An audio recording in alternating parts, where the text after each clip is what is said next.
నమస్తే, welcome to ఏపీ1. సార్వత్రిక ఎన్నికలు సమీపిస్తున్న వేళ రాజకీయ పార్టీల అభ్యర్థుల ఎంపిక ఊపందుకుంటుంది.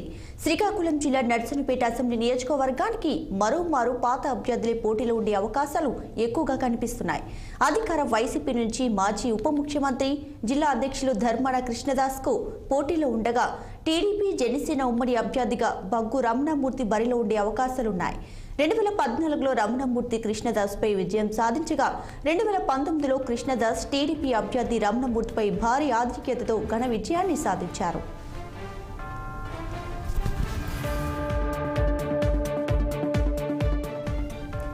2024లో మాత్రం ధర్మాన కృష్ణదాస్ సొంత పార్టీ నేతల నుంచే తీవ్ర అసమ్మతి ఎదుర్కొంటున్నారు.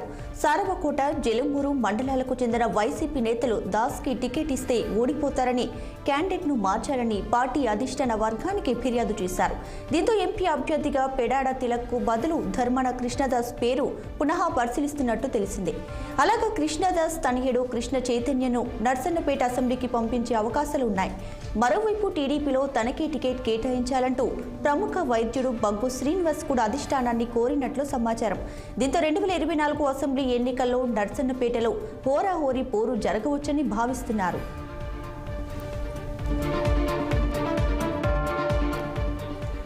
దీనిపై ఇక మరింత సమాచారం మా ప్రతినిధి అబ్దుల్ అందిస్తారు. ఈ నియోజకవర్గంలో ఈసారి 2024 జరగబోయే సార్వత్రిక ఎన్నికల్లో రసవత్ర పోటీ జరగవచ్చునైతే పరిశీలకులు అయితే భావిస్తున్నారు. ఈ నియోజకవర్గం నుంచి ఇప్పుడు వైఎస్ఆర్ కాంగ్రెస్ పార్టీ తరఫున జిల్లా పార్టీ అధ్యక్షులు, తర్వాత మాజీ ఉప ముఖ్యమంత్రి, మాజీ మంత్రి ధర్మాన కృష్ణదాస్ ప్రాతినిధ్యం వహిస్తున్నారు. ఇక్కడ ఈయనకి పోటీగా టీడీపీ తరఫున టీడీపీ జనసేన ఉమ్మడి అభ్యర్థిగా బగ్గు రమణమూర్తి పోటీలో ఉండొచ్చునైతే ఒక భావన, ఇప్పటికే ఒక ఇండికేషన్ అయితే ఈ నియోజకవర్గ ప్రజల్లో ఉంది. వీళ్ళిద్దరి మధ్య ఈసారి పోటీ తీవ్రంగా ఉంటుందని అయితే పరిశీలకులు అయితే భావిస్తున్నారు. ఈ నియోజకవర్గాన్ని మనం ఒకసారి పరిశీలించినట్లయితే ఇది కాంగ్రెస్కి కంచుకోటైన ఈ నియోజకవర్గంలో గతంలో ఒక 4 పర్యాయాలు ధర్మాన ప్రసాదరావు ఇక్కడి నుంచి ప్రాతినిధ్యం వహించారు. ఆ తర్వాత ఆయన శ్రీకాకుళం వచ్చిన తర్వాత ఆయన ప్లేస్లో ధర్మాన కృష్ణదాసు ఈ నియోజకవర్గం నుంచి ప్రాతినిధ్యం వహిస్తూ వస్తున్నారు. ఈ కృష్ణదాసు ఈ గతంలో కాంగ్రెస్ పార్టీలో ఉండి తర్వాత రాజశేఖర రెడ్డి, జగన్మోహన్ రెడ్డి వైఎస్ఆర్ కాంగ్రెస్ పార్టీ పెట్టిన తర్వాత ఆ శాసనసభ సభ్యత్వానికి రాజీనామా చేసి వైఎస్ఆర్ పార్టీలోకి చేరిన కృష్ణదాస్ ఇక్కడ ప్రాతినిధ్యం వహిస్తున్నారు. అయితే ఈ నియోజకవర్గం నుంచి 2014లో జరిగిన ఎన్నికల్లో మాత్రము ధర్మాన కృష్ణదాస్పై బగ్గు రమణమూర్తి విజయం సాధించారు. ఆ రోజు 2014 నుంచి 2019 వరకు రమణమూర్తి అయితే ఇక్కడ తెలుగుదేశం పార్టీ అభ్యర్థిగా విజయం సాధించి శాసనసభ సభ్యునిగా కొనసాగిన సందర్భాలు అయితే ఉన్నాయి. అయితే ఈసారి మరోసారి వీళ్ళిద్దరి మధ్య మళ్ళా రసవత్తరమైన పోటీ ఉండొచ్చని అయితే పరిశీలకులు కింద భావిస్తున్నారు. 2019 ఎన్నికల్లో మాత్రము ఈ నియోజకవర్గం నుంచి ధర్మాన కృష్ణదాస్ భారీ మెజార్టీతో సుమారు 19,000 పైగా ఓట్ల మెజార్టీతో బగ్గు రమణమూర్తిపై ఇక్కడ విజయం సాధిస్తూ కొనసాగారు.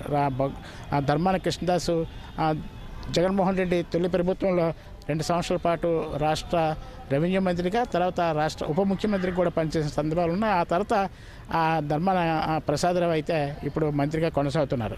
అయితే ఈ నియోజకవర్గాన్ని మనం పరిశీలించినట్లయితే నర్సన్నపేట మండలంతో పాటు పోలాకి, జలుమూరు, సారవకోట మండలాలు అయితే ఈ నియోజకవర్గ పరిధిలో ఉన్నాయి. ఇక్కడ సుమారు 2,30,000 పైగా ఓటర్లు అయితే ఉన్నారు. అయితే ఈ నియోజకవర్గంలో అతి సునాయాసంగా ధర్మాన కృష్ణదాస్ విజయం సాధిస్తారని భావించినప్పటికీ ఇటీవల గతంలో ఎప్పుడూ లేని విధంగా సారవకోట మండలం, జలుమూరు మండలంలో అసమ్మతి వర్గాలు అయితే ఇప్పుడిప్పుడే బయటపడ్డాయి. కృష్ణదాస్ ఒంటెద్దు పోగడ, తర్వాత కృష్ణదాస్ కొడుకులు ధర్మాన కృష్ణ చైతన్యంతో పాటు వాళ్ళ కుటుంబ సభ్యులు పార్టీలో చేస్తున్న కొన్ని అవినీతి చర్యలకు విసిగెత్తి వీరు పార్టీని కృష్ణదాస్కి పోటీగా వీళ్ళు వేరే శిబిరాన్ని ఏర్పాటు చేసి కృష్ణదాస్కి టికెట్ ఇచ్చినట్లయితే ఈసారి గెలవరు.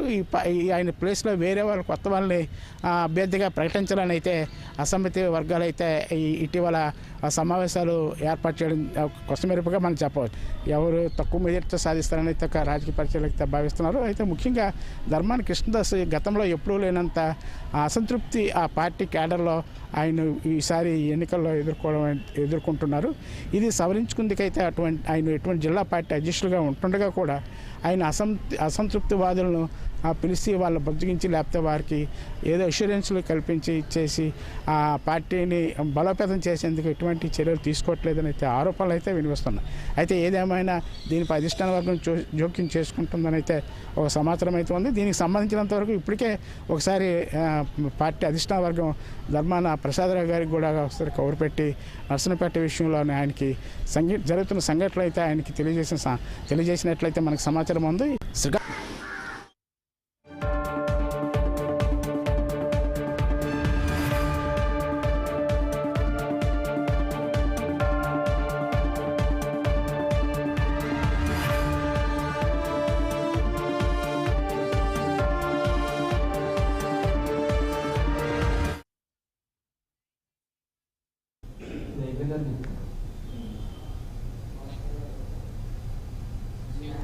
ఏలూరు జిల్లా టీడీపీలో టికెట్ టెన్షన్ నెలకొంది. పొత్తులో భాగంగా ఉంగుటూరు అసెంబ్లీ టికెట్ జనసేనకు కేటాయిస్తారని ప్రచారం జరుగుతుంది.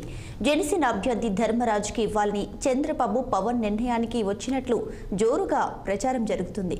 దీంతో టీడీపీ జిల్లా అధ్యక్షులు గన్ని వీరాంజనేయులు తీవ్ర అసంతృప్తికి లోనైట్లు తెలుస్తుంది.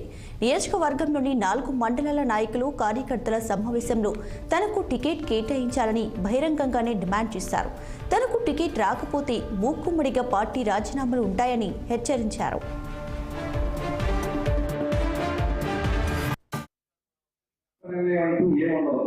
ఉంగుటూరు నియోజకవర్గ తెలుగుదేశం పార్టీ నిర్ణయమే గణాంజలి నిర్ణయం.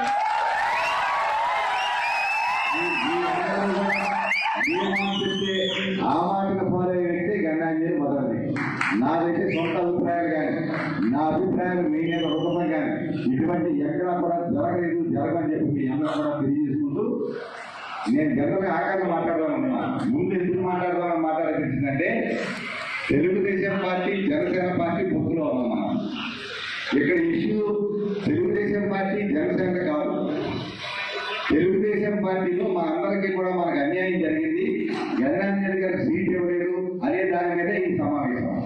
దయచేసి ఏ ఒక్క కార్యకర్త కానీ నాయకుడు కానీ జనసేనపై కానీ పవన్ కళ్యాణ్ గారి కానీ ఒక్క మాట కూడా మాట్లాడటానికి వీల్లేదు.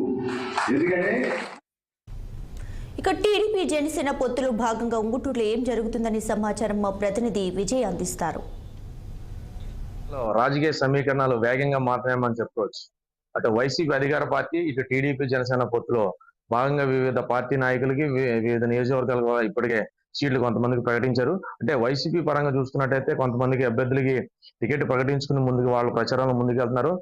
మరి ఇటు టీడీపీ జనసేన పొత్తులో మనం చూసుకున్నట్టయితే ఏలూరు జిల్లాలో విచిత్రమైన సంఘటనలు చోటు చేసుకుంటున్నామని మనం చెప్పుకోవాలి. అంటే ముఖ్యంగా నిన్నకాక మొన్న మన నూజివీడులో టీడీపీ ఇన్ఛార్జిగా ఉన్నటువంటి ముద్రపోయిన వెంకటేశ్వరరావు కూడా నాకు టికెట్ ఇవ్వలేదని సరే అతను టీడీపీ కార్యాలయంలో ఉన్నటువంటి చంద్రబాబు నాయుడు బ్యానర్లను కూడా చింపేసి బయటికి పడేసిన సందర్భాలు ఉన్నాయి.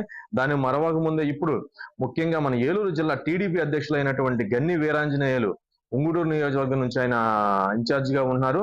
ఇప్పుడు అతనికే జిల్లా టీడీపీ అధ్యక్షులకే ఇప్పుడు టికెట్ లేదని అధిష్టానం నుంచి సమాచారం రావడంతో ఇప్పటికే గన్ని వీరాంజనేయులు కూడా తిరుగుబావుట ఎగరేస్తున్నారని మనం చెప్పుకోవాలి. అంటే ముఖ్యంగా ఏంటంటే అతని గత 20 సంవత్సరాల నుంచి కూడా టీడీపీలో ఉంటూ టీడీపీ కోసం కష్టపడుతూ నియోజకవర్గం అంటే ఉంగుటూరు నియోజకవర్గంలో కూడా టీడీపీని ముందుండి నడిపించారు. దానిలో ఇప్పుడు ఈ 2024 ఎలక్షన్లోకి వచ్చేపాటికి జనసేన టీడీపీ పొత్తులో భాగంగా పొత్తు ధర్మం ప్రకారం అటు చంద్రబాబు నాయుడు కానీ ఇటు పవన్ కళ్యాణ్ కానీ ఆ ఉంగుటూరు నియోజకవర్గాన్ని జనసేన అభ్యర్థి అయినటువంటి ధర్మరాజుకి ఇవ్వాలని ఫిక్స్ అయిన సమాచారం రావడంతో ఇప్పటికే గన్ని వీరాంజనేయులు టీడీపీ ఉంగుటూరులో ఉన్నటువంటి 4 మండలాల్లో టీడీపీ నాయకులతో సమావేశం ఏర్పాటు చేసి గన్ని వీరాంజనేయులకి ఖచ్చితంగా టికెట్ ఇవ్వాలి, టికెట్ ఇవ్వని పక్షంలో ఒక్క గన్ని వీరాంజనేయులు ఉంగుటూరు నియోజకవర్గానికి పరిమితం కాదు, ముఖ్యంగా అతను టీడీపీ జిల్లా అధ్యక్షుడు కాబట్టి గన్ని వీరాంజనేయులు కనుక టికెట్ ఇవ్వకపోతే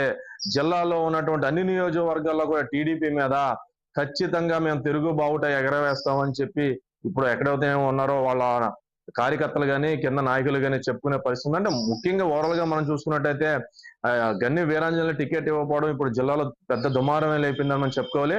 అంటే ముఖ్యంగా ఏదైతే అంటే జిల్లాలో ఉన్న చోటా మోటా నాయకులకి మీకు టికెట్ లేదు, నెక్స్ట్ అవకాశం చూద్దాం, గెలిస్తే ఈ నామినేట్ పోస్టులు అయితే ఏదో పోస్ట్ ఇస్తామని చెప్పిన సందర్భాలు ఉన్నాయి. కానీ ఇప్పుడు దీనికి భిన్నంగా ఏంటంటే ఇతను గన్ని వీరాంజనేయులు టీడీపీ ఉంగుడు నియోజకవర్గానికి ఇన్ఛార్జిగా ఉండడంతో పాటు ఏలూరు జిల్లా టీడీపీ అధ్యక్షులుగా కూడా ఈయన కొనసాగుతున్నారు.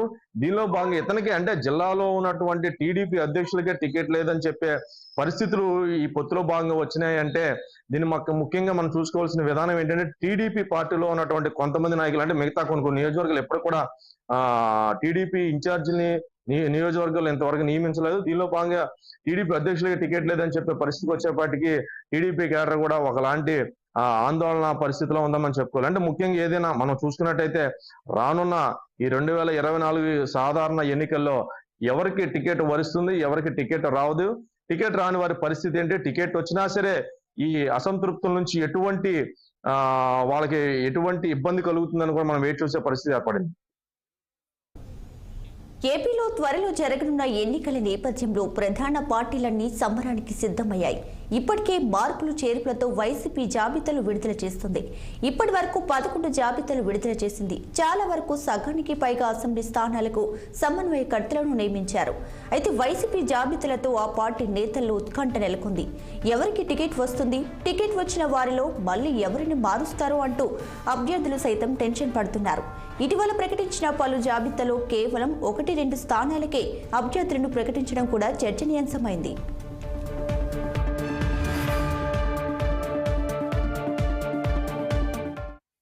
ఇక ఇప్పటివరకు వైసీపీ విడుదల చేసినటువంటి జాబితాలతో పార్టీ నేతలు అయితే టెన్షన్ వాతావరణం నెలకొంది. పూర్తి సమాచారం మా ప్రతినిధి కోటేశ్వరరావు అందిస్తారు.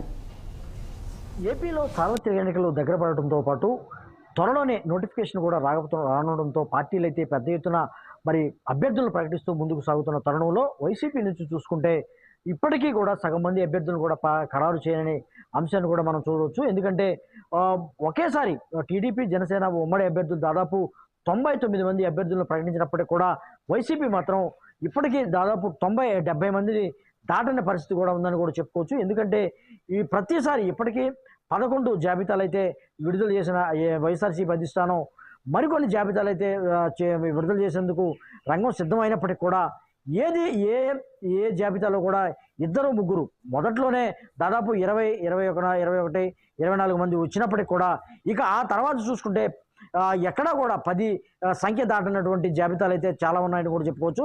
ఇప్పటికీ వైఎస్ఆర్సీపీ నుంచి 11వ జాబితా లేటెస్ట్గా వచ్చింది. 11వ జాబితాలో కూడా ముగ్గురు సమన్వయకర్తలకు మాత్రమే చోటు దక్కిందని కూడా చెప్పుకోవచ్చు. అంతేకాకుండా మరికొన్ని జాబితాలు అయితే మార్పులు చేర్పులకు మాత్రమే పరిమితమయ్యాయని కూడా చెప్పుకోవచ్చు. ఎందుకంటే కొత్త అభ్యర్థులను ప్రకటించకపోగా ఉన్న అభ్యర్థులను కూడా మారుస్తూ వెళుతున్న తరుణంలో ఇప్పటికీ ప్రకటించిన 70 దాదాపు 70 మంది అసెంబ్లీకి దాదాపు సుమారుగా 16-14 నుంచి పార్లమెంటు స్థానాలకు సమన్వయకర్తలను నియమించినప్పటికీ కూడా ఎక్కడా కూడా ఏ స్థానంలో కూడా ఈ పార్టీ ఈ అభ్యర్థిని ఖచ్చితంగా మరి నామినేషన్ వేస్తారని కూడా ఇప్పటికీ నమ్మకం లేదని ఒక ఇదైతే ఆరోపణ అయితే ఉన్న నేపథ్యంలో అసలు ఏం జరగబోతుంది, వైసీపీలో అభ్యర్థులు మరి ఇప్పుడు ఉన్నటువంటి సమన్వయకర్తలు మరి ఎమ్మెల్యే అభ్యర్థులా లేకపోతే పార్లమెంట్ అభ్యర్థులా, అసలు వీరంతా మరి ఖచ్చితంగా నామినేషన్ వేస్తారంటే మాత్రం నమ్మకం లేదని కూడా ఇప్పటికీ కొంతమంది చెప్తున్న పరిస్థితి కూడా చూస్తున్నాము.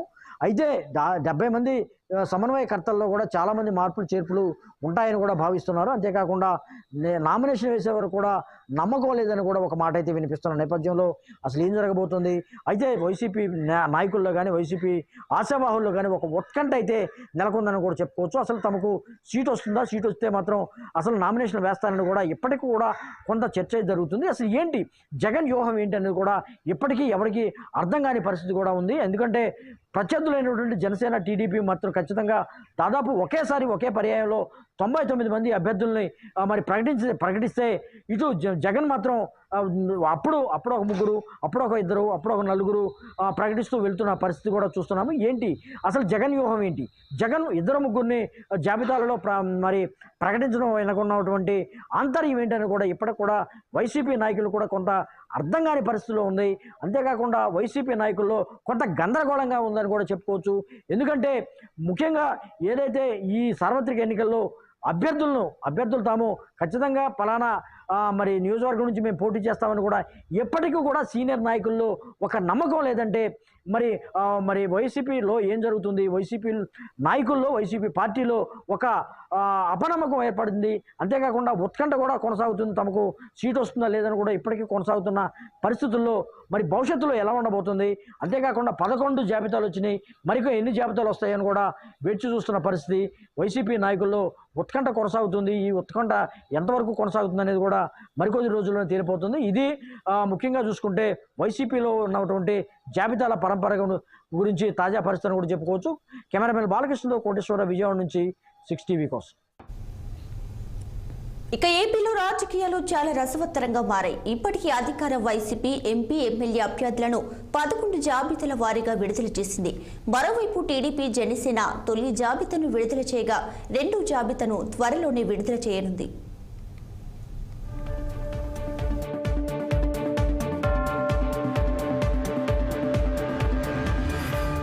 ఇదిలా ఉంటే జనసేన అధినేత పవన్ కళ్యాణ్ మొన్నటి వరకు అసెంబ్లీ స్థానం నుంచి పోటీ చేస్తారని, భీమవరం, పిఠాపురం, తిరుపతి స్థానాల నుంచి ఏదో ఒక స్థానంలో పోటీ చేస్తారని ప్రచారం జరిగింది.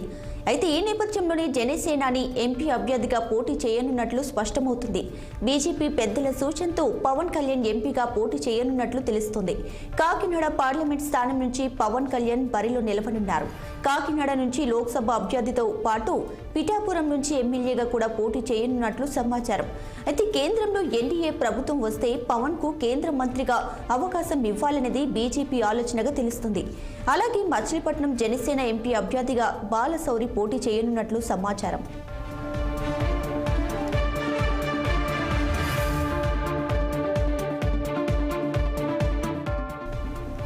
కాకినాడ లోక్సభ పరిధిలో తుని, ప్రత్తిపాడు, పిఠాపురం, కాకినాడ రూరల్, పెద్దాపురం, కాకినాడ సిటీ, జగ్గంపేట నియోజకవర్గాలు ఉన్నాయి.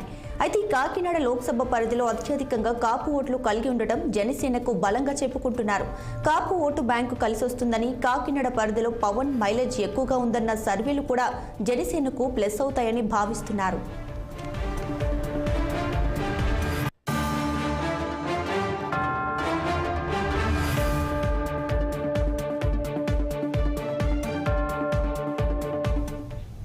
ఇది వాల్టి ఏపీ వారు. చూస్తూనే ఉండండి 6 టీవీ. ఇది సామాన్యుడి ఆరో ప్రాణం.